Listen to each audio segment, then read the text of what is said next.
واحد محترم كده بيقول لي أنا معايا في سكة 200,000 و300,000 جنيه وعندي محل على شارع عمومي ومش عارف أعمل إيه وعايز مشروع ناجح وأكسب من وراه. أولا زعلتني والله.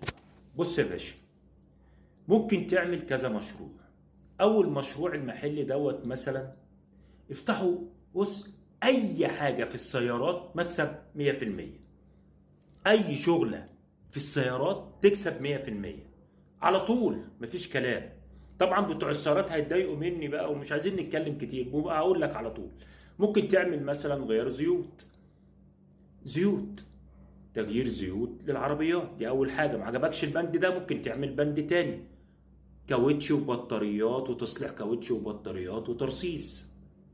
ما عجبكش البند ده نخش في البند اللي بعده. ممكن تعمل زوايا وترصيص.